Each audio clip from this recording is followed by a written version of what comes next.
আসসালামু আলাইকুম, কেমন আছেন সবাই? আশা করি ভালো আছেন। আজকে চলে আসলাম সকালে লাইভে। সকালে অবশ্যই একটু ঘুম থেকে উঠে একটু কাজ ছিল, যার কারণে কাজগুলো করতে গিয়ে একটু সময় লেগে গেছে। চলে আসছি 10টা 10 বাজে এখন। আচ্ছা, ফার্স্টেই আমার টেবিলটা পরিষ্কার করে নিব। একটা ছোট্ট তোয়ালে রাখি আমি প্রতিদিন সকালে উঠে একটু একটু ঝাড়ি দিয়ে পরিষ্কার থাকলে মনটা ভালো থাকে। ফার্স্টে পরিষ্কারের কাজটা সেরে নেব একটা। ওকে, ডান। এবার দেখেন, আজকে হচ্ছে আমার এটা দেখো, সেটা হচ্ছে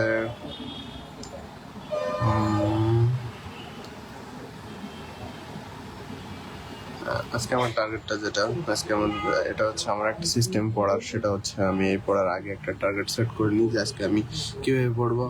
এরপরও হচ্ছে টার্গেটটার জন্য একটা টাইম ম্যানেজমেন্ট করে নিই এইভাবে, যে আমার টাইমটা আসলে কীভাবে ম্যানেজ হবে, কীভাবে ম্যানেজ করবে। এভাবে ম্যানেজ করে নেওয়ার পরে এরপরে হচ্ছে পড়া শুরু করি, এবং হচ্ছে প্রত্যেকটা ঘন্টায় কতটুকু পড়লাম সেটা এভাবে আইডেন্টিফাই করব এবং লিখব যে আসলে আমি 1 ঘন্টার ভিতরে নিট কতটুকু পড়া হলো। 15 মিনিট, 20 মিনিট, 30 মিনিট, নাকি 1 ঘন্টাই হলো টানা, মানে একদম নিখুঁত পড়া কতটুকু হলো। মানে যদি একটানা 1 ঘন্টা পড়ি, কোনো থামাথামি নেই, তাহলে 1 ঘন্টা লিখি। অথবা যদি 1 ঘন্টার মধ্যে বসে আছি টেবিলে কিন্তু পড়ি নাই, 10 মিনিট 15 মিনিট পড়া হয়েছে, তখন 10-15 মিনিট লিখি। ঠিক আছে, এভাবে লিখে লাস্টে হিসাব করতে হবে কত। আর আজকে এখানে শুরুতে টার্গেট সেট করে রাখতে হবে। যেমন আজকে আমার টার্গেট হচ্ছে 10টা 20 থেকে 11, 11 থেকে 12, 12 থেকে 1। ওটা তো এখানে লেখা আছে। 10টা 20 থেকে হচ্ছে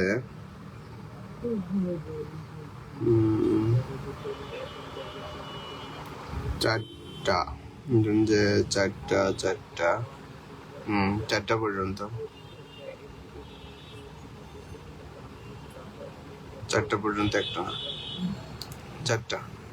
ঠিক আছে, 4টা পর্যন্ত হলে 10টা 11টা 12টা 4 2 6 ঘন্টা।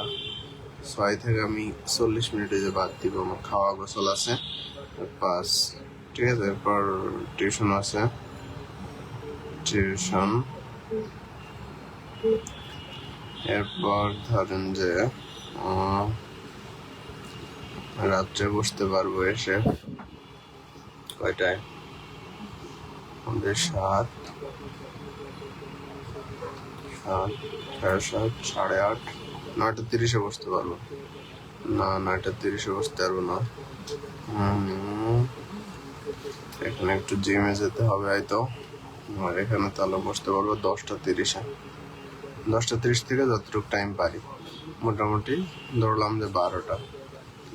10টা 30 থেকে 12টা 1.5 ঘন্টা, 1.5 আওয়ার। টোটাল আজকে হচ্ছে 6.5 আওয়ার। আর এখানে অবশ্য আমার লাইব্রেরি বা সেমিনারে এখানে হতে পারে 2 আওয়ার।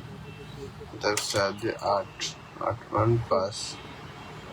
আজকে 8.5 ঘন্টার টার্গেট। 8.5 ঘন্টার টার্গেটের ভিতর দেখি কতটুকু পারি। আপনারা কতটুকু পারেন জানাবেন, যারা এর সাথে সাথে পড়তেছেন। এভাবে একটা সিস্টেম ফলো করে পড়তে থাকেন, এগোবে, একটু হলেও তো এগোতে থাকে এভাবে। আর যারা নতুন আসছেন তাদের জন্য এই যে একটা আদর্শ পিলি বই, আমি এখান থেকে যে বইটা লাগে সেই বইটা পড়ে আবার সেই ঠিক মতো জায়গায় রেখে দিই, যাতে এটা আসলে আমি প্রতিদিনই ভিডিও দেখাই, কারণ প্রতিদিনই ভিডিওতে নতুন নতুন অনেকেই আসে এবং সেটা দেখতে পারি। অতএব সেই জন্য হচ্ছে তাদের জন্য এটা রেখে দিয়েছি, কারণ তারা আসে যেন অত্যন্ত ফার্স্টে 2 মাস সেভ করে ফেলতে পারে। কিভাবে?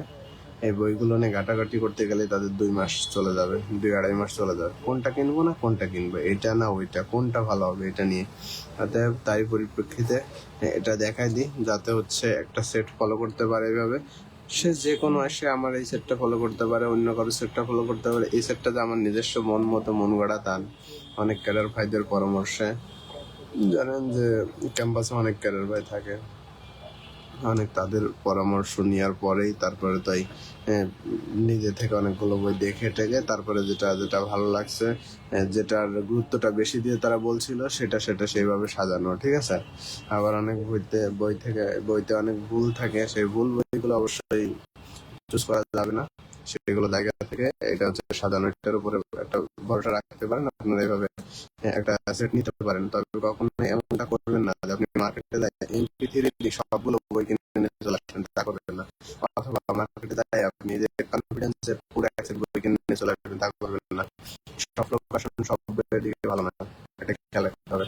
তাই বই মিক্স করে করে যেই প্রকাশন যেই বইটার দিকে সব থেকে ভালো সেই প্রকাশনের সেই বইটাকে হচ্ছে আনতে হবে। আর এক প্রকাশনে অন্য যে বইটাই ভালো সেই প্রকাশনের সেই বইটা আনতে হবে, সেই লেখকের সেই বইটা আনতে হবে। ঠিক আছে? দেখা গেল গণিতে যে ভালো সে হয়তো আন্তর্জাতিক ভালো না, লেখকের কথা বলছি। গণিত যে লেখক সে আন্তর্জাতিক লেখক হয়তো ভালো লিখতে পারবে না। মানে একই লেখক যে গণিত লিখছে সে কিন্তু আন্তর্জাতিক ভালো লিখতে পারবে না। অতএব যে গণিত ভালো লিখে তার গণিতটা কেনা উচিত, যে আন্তর্জাতিক ভালো লেখে তার আন্তর্জাতিকটাই কেনা উচিত। যে হচ্ছে সাহিত্য কথা লিখে তার সাহিত্য কথা মানে বাংলা ফার্স্টটা ওইটাই কেনা উচিত। ওইভাবেই সাজায় সাজায় একটা একটা কিনবেন, যে যেটা দিতে ভালো, তাহলে হবে কি একটা আদর্শ বুক লিস্ট হবে। ঠিক আছে?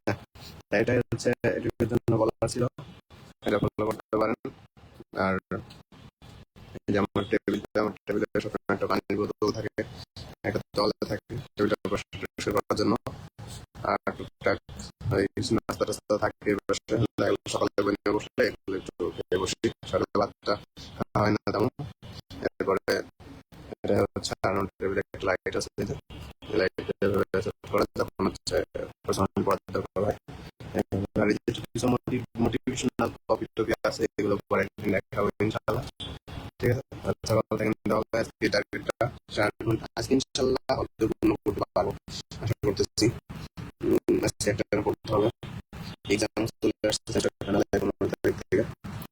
আপনারা পড়েন, আশা করি ভালো কিছু হবে ইনশাআল্লাহ। এভাবে আস্তে আস্তে এগোতে এগোতে একটা সময় দেখা যাবে যে এই পরিমাপটা 1-2 দিনে হয় না, পরিমাপটা 6 মাস বা 1 বছর পরে দেখা যাবে যে আপনি এবং আপনার ফ্রেন্ড থেকে আপনি কিছুটা এগিয়ে গেছেন। কতখানি এগিয়ে গেছেন 6 মাস অথবা 1 বছর পরে পরিমাপ করতে পারবেন, কারণ এটা 1-2 দিনে পরিমাপ করা যায় না। ঠিক আছে? কারণ পড়বেন ভুলে যাবেন, পড়বেন ভুলে যাবেন। ঠিক আছে? 6 মাস বা 1 বছর পরে দেখবেন অনেক কিছু মনে থাকে, অনেকের মনে নেই, অনেক পড়েই নেই। ঠিক আছে? তাই এভাবে পড়ে থাকেন, কমেন্টে জানাতে পারেন আপনার বিষয়টা কেমন হচ্ছে, কেমন যাচ্ছে, অথবা কোনো সমস্যা বা কোনো বিষয় নিয়ে ভিডিও চাইলে সেটা জানার চেষ্টা করবো দেওয়া। এটা আর কি। আচ্ছা, ভালো থাকবেন।